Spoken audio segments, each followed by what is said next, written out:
네, 여러분 잘 쉬셨나요? 네, 네. 4주차 헌법과 인권 강의안. 자, 좀 전까지는 기본권의 주체가 누가 되느냐. 자, 이걸 봤으면, 자, 이번 시간부터는 이 기본권의 효력에 대해서 한번 생각을 해보도록 하겠습니다, 여러분.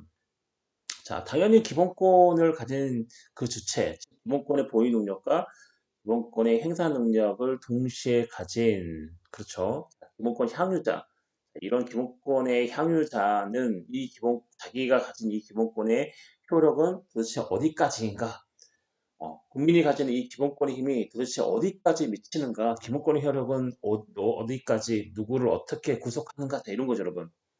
자, 인권이라는 어떤 자연 속에 있던 권리가 헌법 속에 편입이 되면서, 자, 기본권이라는 이름으로 개명을 하고, 자, 헌법적으로 보장을 받는, 그 권리가 돼서 우리는 그걸 기본권이라 부르고 있는데, 그렇다면은 과연 이 기본권을 가진 기본권의 주체자, 즉, 기본권의 향유자가 가진 이 기본권의 효력이, 즉, 기본권의 힘이 도대체 어디에, 누구에까지, 어느 범위까지 미치는가 이런 문제가 바로 뭐냐면 기본권 효력 문제죠. 효력. 만약에 우리가 가진 기본권이 우리한테 미쳐요. 네, 딱 두 사람. 네, 예를 들어서 뭐죠? 서울시에만 미치고, 예를 들면 무슨 뭐 도봉구에만 미치고, 예를 들면 뭐 우리 학교가 어디죠? 동대문구인가? 네, 이문동에서 미치고. 자, 이런 기본권의 효력이 어디까지 미치는가의 문제죠, 여러분. 뭐 입법에는 미치는데 행정사법에는 미치지 않고, 자, 이런 거죠, 여러분. 그래서 이런 기본권의 효력이 과연 뭐죠? 어디까지 미치는가의 문제가 바로 뭐냐면 이 기본권의 효력에 관한 문제인데, 자, 국가로부터의 자유에서 기본권의 대국가적 효력을 인정, 그다음에 타인 사이에도 미치는가 이렇게 돼 있죠. 이게 무슨 말이냐면 예전에 근대 입헌주의 헌법 생각나세요, 여러분? 절대 왕정에서 군주가 어떤 국민들의 자유를 너무나 제한하고 억압하고 국민은 거의 자유가 없고 군주의 어떤 초신한 식민이었는데, 그래서 그때 생각한, 즉 근대 입헌주의 헌법에 뭐가 들어와요? 국가 조직과 구성에 관한 사항에 근대 입헌주의 헌법에 뭐가 편입했다 그랬죠? 기본권. 자, 근대 입헌주의 헌법에 기본권에 관한 내용이 들어오게 되죠. 근대 입헌주의 헌법에. 그렇죠, 여러분. 그 기본권 중에서 뭐가 들어온다 그랬어요? 자유권이 들어왔다 그랬죠. 자유권. 그쵸. 왜냐면 절대 왕정에서의 어떤 왕 또는 임금 또는 군주가 국민의 자유를 너무나 많이 억압을 했기 때문에 근대 입헌주의 헌법으로 넘어오면서는 그 근대 입헌주의 헌법에 뭘 명시를 하냐면 당연히 이 기본권 중에서도 이 자유권을 명시를 해놨죠, 여러분. 즉 근대 입헌주의 헌법 때 그 시절에는 국가로부터의 자유였어요, 여러분. 즉 나의 자유를 제한하는 사람은 뭐죠? 내 옆에 있는 내 친구, 동료 또는 다른 회사가 아니고 국가가 나의 자유를 가장 많이 억압을 했죠. 그렇기 때문에 나의 자유는 국가로부터의 자유였어. 국가로부터의 자유. 너만 나를 가만 놔두면, 야, 왕 너만 나를 가만 놔두면 나는 평화로워. 이런 거죠, 여러분. 그게 바로 국가로부터의 자유였다가 지금은 기본권의 대국가적 효력 인정은 뭐냐면 오늘날의 현대복지지 헌법에서는 야 국가가 네가 나의 자유를 침해하지 않는 것뿐만 아니고 뭐죠? 내 자유까지도 내가 더 자유를 잘 누릴 수 있도록 국가 너는 나의 자유를 훨씬 더 많이 보장을 해야 돼. 나의 자유를 더 보장해줘라고 국가에다가 요구를 하는 거죠, 여러분. 이해하시나요, 여러분? 근데 이 펀지연법 때는 국가가 나를 괴롭히기 때문에 야 너는 나를 괴롭히지 마 제발 너만 나를 괴롭히지 않으면 나는 정말로 평생을 행복하게 살 거야 라고 생각을 한 거죠, 여러분. 자, 그래서 국가로부터의 자유였어요. 국가로부터 떨어졌어. 국가로부터 자유였는데 이 기본권의 대국가적 효력을 인정했다는 것은 뭐냐면 이제 국가가 우리의 자유를 터치를 안 하는 것뿐만 아니고 국가는 나의 자유를 위해서, 국민의 자유를 위해서 더 힘을 써라. 내가 더 확실한 자유, 더 넓은 범위의 자유, 내가 더 자유권의 본질적인 내용에 더 가까운 자유를 누리기 위해서 국가는 나의 자유를 훨씬 더 보장을 해라. 국가애로의 자유로 바뀐 거죠. 국가로부터의 자유에서 국가애로의 자유, 국가애로의 자유. 네. 말이 좀 이상한가? 예. 네, 그런 거 아니에요, 여러분. 오해하지 마세요. 국가 애로의 자유로 바뀌는 거죠. 즉, 뭐죠? 국가로부터의 자유는 국가가 나의 자유를 건들지 않으면 되는데, 자, 기본권의 대국가적 효력을 인정했다는 것은 뭐냐면, 국가 애로의 자유. 자, 국가에게 나의 자유를 더 보장하기 위해서 나의 자유를 더 보장해 달라고 뭐죠? 뭐예요? 요구할 수 있는 거죠. 그게 바로 국가 애로의 자유입니다. 그렇죠? 국가 애로의 자유. 이해하시나요? 제가 좀 써드릴까요? 여기. 여기 여기 보시면 여기에다가 국가 애로의 자유 이렇게 되는 거죠, 여러분. 이해하시나요, 여러분? 즉 그게 기본권의 대국가적 효력을 인정하는 거예요. 즉 국가에 대해서 뭐죠? 자유권이라는 그 기본권, 즉 주관적 공권 또는 객관적 가치 질서를 갖는 내 기본권을 가지고 국가에게 뭔가를 요구할 수 있는 거죠. 나의 기본권을 더 보장해라. 자, 이런 거죠, 여러분. 이게 바로 국가로부터의 자유에서 국가의 자유로 변화된 거죠, 여러분. 즉 기본권의 효력이 예전에는 국가 너가 나의 자유를 침해하는 것만 방지하고 배제했다면, 자, 지금 현대 복지주의 헌법을 가지고 있는 오늘날의 상황에서는 국가 너가 나에게 자유를 더 보장해라. 나의 자유를 위해서 네가 이것까지 해라. 그래서 국가에게 뭔가를 요구할 수 있는 것. 즉 기본권의 대국가적 효력인 거죠. 그게 기본권의 대국가적 효력이 뭐냐면 나의 기본권을 가지고 국가 너가 뭔가를 나의 기본권 보장을 위해서 열심히 뭐 더 노력해라. 해서 국가 애로의 자유까지 즉 변한 거죠. 이해하시나요, 여러분? 자, 기본적으로 우리의 기본권에 침해하는 주체는 공권력, 즉 국가였기 때문에 국가에다가 내 기본권을 침해하지 마. 자, 국가로부터의 자유, 그다음에 예를 들어 자유권을 자유를 예를 들면 그렇죠. 그리고 오늘날에는 너 내 자유를 침해하지 마. 여기서 끝나는 게 아니고 내 자유를 좀 더 보장해 줘라고 국가 애로의 자유까지 갔는데 예를 들면 자유권 예를 들어서 자 이런 우리가 가지고 있는 이 기본권은 국가의 어떤 침해를 방지하고 국가에게 우리의 기본권을 더 보장해 달라고 국가에 요구할 수 있는 즉 대국가적 효력까지 미치고 있는데 과연 그러면 이 기본권이 국가에게 효력을 미치는 것뿐만 아니고 내 옆에 있는 사인이죠. 다른 상대방 국민에게도 내 기본권의 효력, 내가 가지고 있는 기본권의 효력이 다른 국민에게도 미칠 수 있는가? 자, 이런 문제죠. 사인에게도 내 기본권이 미치는가? 자, 이런 문제입니다, 여러분. 즉, 기본권의 대사인적 효력인 겁니다. 자, 기본권의 대국가적 효력은 자, 나의 기본권이 국가에게 미친다 이런 거고요. 기본권의 대사인적 효력은 내 기본권이 내 옆에 있는 다른 타 국민에게도 미친다. 자, 이런 거죠, 여러분. 즉 오늘날에는 기본권의 대국가적 효력에서 대사인적 효력으로 확장된다.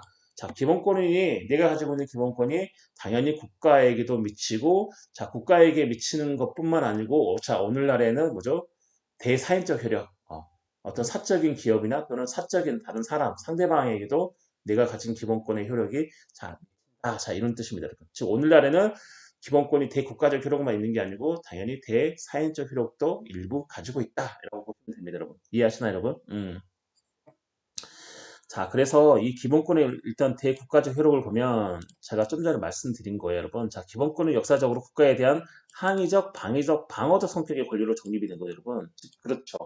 근데 입헌주의 헌법, 자, 절대주의 고유한 의미 헌법 때는 절대 왕정시대의 군주가 우리의 기본권을 뭐죠? 계속해서 억압했죠. 뺏어갔죠. 뺏었죠. 거의 없었죠. 그렇기 때문에 근대 입헌주의 헌법 때, 즉 기본권은 역사적으로 그죠? 근대 입헌주의 헌법으로 넘어오면서 야, 내 기본권 건들지 마. 내 기본권을 다시 돌려달라. 이런 항의죠. 그렇죠. 그리고 방어적 성격은 뭐예요? 야, 내 기본권 건들지 마. 우리가 뭔가 공격적으로 내 자유를 보장해 달라는 게 아니고 야, 국가 너 나의 자유를 건들지 마. 내 기본권 건들지 마. 이러는 거죠. 자, 이런 방어적 성격인 거죠. 이 방어적 성격의 권리로 이 기본권은 정립이 됐다가 그렇죠, 여러분? 자, 주관적 공권 뭐라 그랬죠? 국가에 대해 뭔가 내 기본권이 침해됐으면 야 침해하지 마. 그렇죠? 누군가 국가가 내 기본권을 침해했다면 먼저 국가에 대해 이러한 침해를 배제시켜 달라고 청구할 수 있는 권리, 즉 그런 주관적 공권으로 변화가 된 거죠, 여러분. 근대의 친본주의 헌법 때는 단순히 내 기본권을 침해하지 마 여기서 끝났다면 자 오늘날에는 이 기본권에 갖는 이중적 지위, 즉 주관적 공권 이 지위가 있기 때문에 국가에게 어, 요구할 수 있는 거죠. 네 기본권 침해를 배제해라.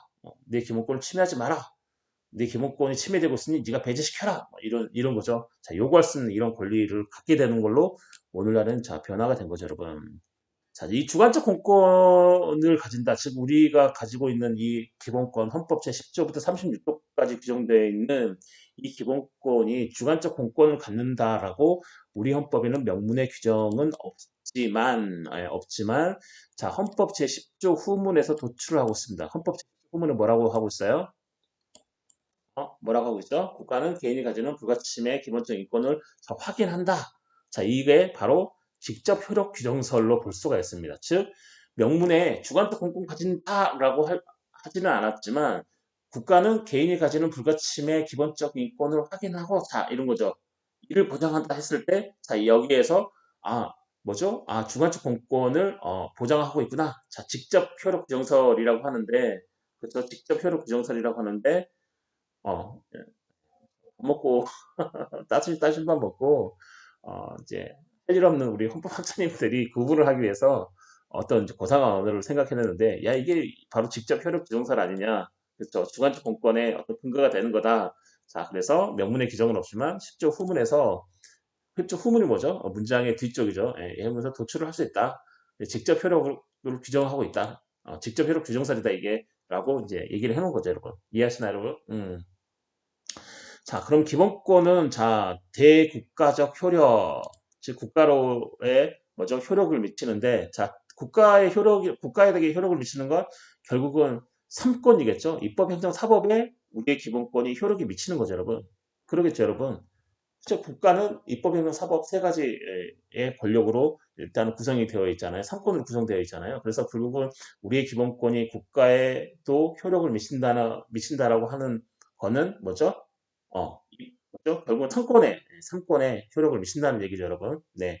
자, 그래서 처음에 입법권. 자, 3권 중에 입법권이 있겠죠. 자, 입법 이거 어디 여기 있네요. 자, 입법 작용의 구속력, 즉 헌법 제10조하고 헌법 제1 0조 보면 자, 이 110조는 위헌 법률, 헌법소원 이런 것들이 지금 나와 있죠. 헌법 제111조는 뭐죠? 헌법재판소에 관한 조항인데 그 헌법재판소가 행한 헌법재판이 당연히 위헌법률 심판도 있고 헌법소원도 있죠. 위헌법률 심판은 법률이 헌법에 위반되면 헌법재판소에 이거 뭐죠? 재판해 달라고 저희 청구할 수 있는 거고 헌법소원은 어떤 국가의 어떤 공권력이 나의 기본권을 침해했을 때 그 침해를 먼저 제거해 달라고 헌법재판소에 어떤 헌법소원 청구를 낼 수 있는 거죠. 자, 헌법 제111조 헌법 10조는 자, 입법 작용의 구속력을 얘기를 하고 있습니다. 즉 국회가 입법을 할 때 국민의 기본권을 침해하는 입법은 안 된다. 그리고 혹시나 국회가 몰라가지고 국회가 몰라가지고 법률을 제정했는데 이 법률이 나중에 시행하다 보니까 국민의 기본권을 이렇게 침해하고 있더라. 그래서 이런 위헌법률 심판인 거죠. 아니면 국회가 법률을 제정해서 국가가 자의적으로 우리 국민의 기본권을 침해하지 못하고 즉 헌법과 법률에 따라서 국가가 가진 자기의 권한을 행사할 수 있도록 국회가 그런 이제 국가의 어떤 권한 행사 절차를 만들었는데 나중에 이걸 보니까 이 국가가 가진 이 공권력이 우리 기본권을 침해하고 있더라. 국민의 기본권을 침해하고 있더라. 그러면 당연히 헌법소원을 낼 수 있는 거죠. 공권력의 어떤 침해를 이유로 그 기본권을 구제해달라는 어떤 이 헌법소원을 낼 수 있는 거죠. 즉 헌법 제10조나 이 헌법 제111조에서는 자, 국회가 뭔가를 입법권을 행사해서 법률을 제정할 때도 우리의 기본권을 침해하면 안 되고 혹시 침해가 되면 어떤 위헌법률 심판이라든지 헌법소원을 통해서 우리의 기본권을 구제할 수 있도록 헌법에 규정을 해놨죠. 자, 그래서 이런 기본권이 자, 국가의 권력 중에 하나의 자, 입법권에도 미치는 거죠, 여러분. 이해하시나요, 여러분? 그리고 헌법 제37조 제2항에 보면 뭐가 되어 있냐면 기본권 제한은 법률로서 가능하다라고 제가 전 시간에 얘기했는데 자, 제한을 할지라도 법률로서 즉 국회가 만드는 법률로서 제한을 할지라도 기본권의 본질적 내용은 침해할 수 없다라고 하는 거죠, 여러분. 본질적 내용. 즉 아까 제가 말씀드렸죠. 자유에 빗대서 그런 본질적 내용은 침해를 금지를 하고 있습니다. 침해하면 안 된다라고 하고 있습니다. 동시에 자 비례의 원칙, 즉 가인 금지 원칙에 위배되면 안 된다라고 헌법재판소는 하고 있는데 자이 비례 원칙, 가인 금지의 원칙이 뭐냐면 자 이런 겁니다. 국회죠 아니죠. 죄송해요. 그 지금 현재 코로나19 사태로 감염병 예방에 관한 법률, 자, 이 법률이 뭐 5인 이상, 뭐 사적 모임 금지, 뭐 또 뭐죠? 뭐 저녁 10시 이후에 뭐 영업 금지 막 이런 것도 있죠. 막 요즘에 이제 헬스장도 영업 금지했다가 뭐 면적에 따라서 몇 명은 들어올 수 있고 좀 풀어졌죠. 자, 이런 것들을 하는 이유는 코로나19 확산 방지를 하기 위해서 국가가 조치를 취하고 있는데, 자, 이러한 조치를 취할 때는 당연히 어디에 조치를 취해야 되죠? 언어에 근거해서 법률에 근거해서. 왜냐하면 헌법 제37조 2항에서 기본권 제한은 법률로서 가능하니까. 즉, 그 법률이 현재 뭐죠? 감염병 예방 법률인데, 자, 이 법률로서 뭐죠? 국민의 어떤 기본권을 제한을 할 경우에도 자, 어떤 원칙을 지켜야 되냐면 자, 이 비대의 원칙, 즉 과잉금지 원칙에 어긋나면 안 됩니다.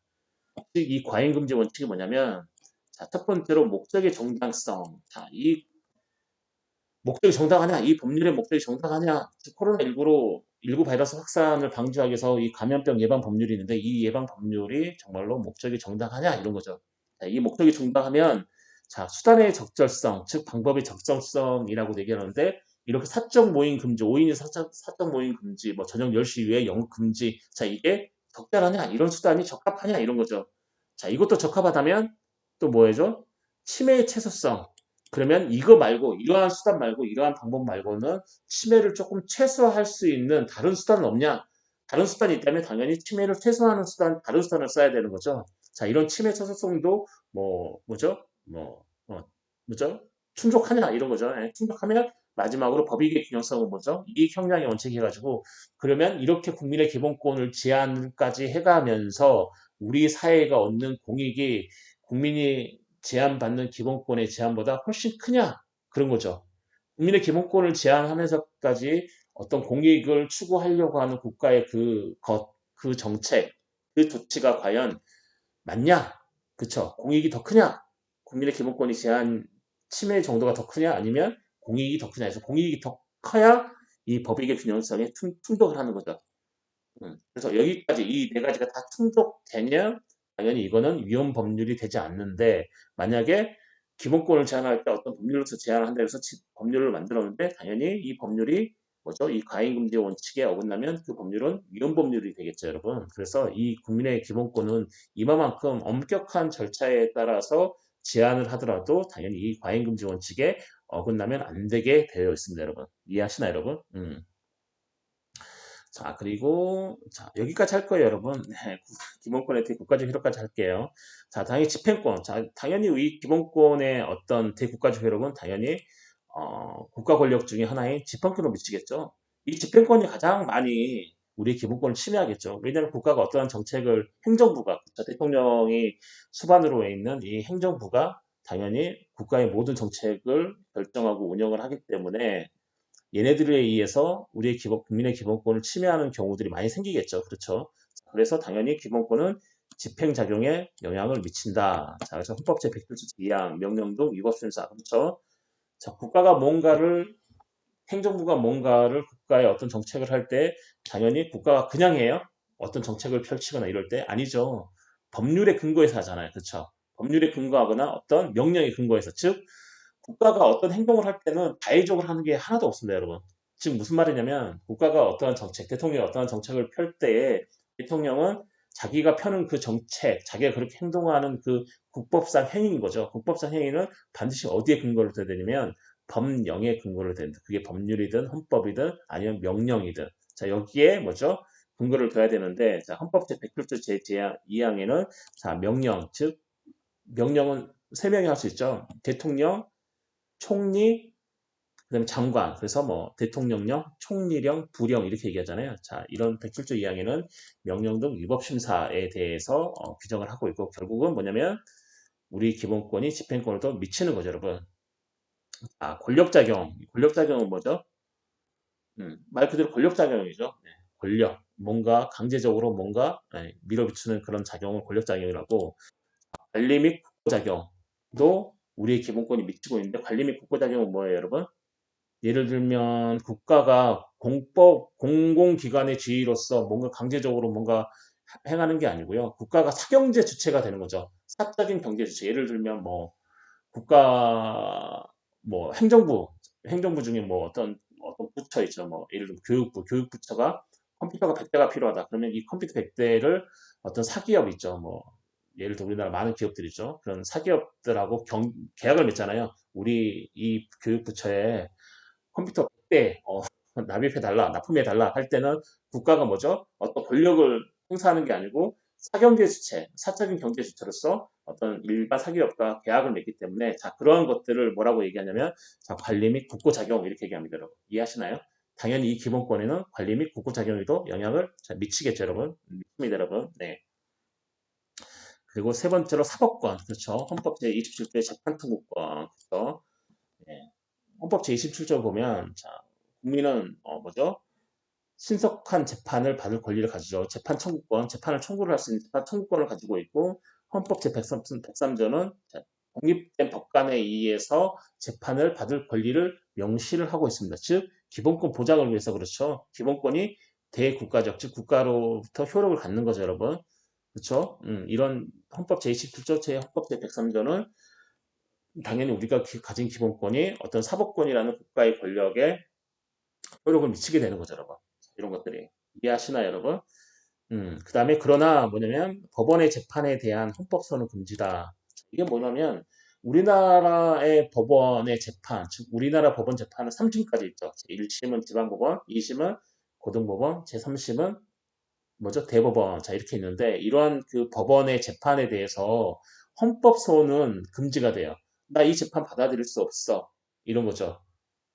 그래서 헌법재판소에 헌법소원을 내요. 나 이 재판 못 받아들여.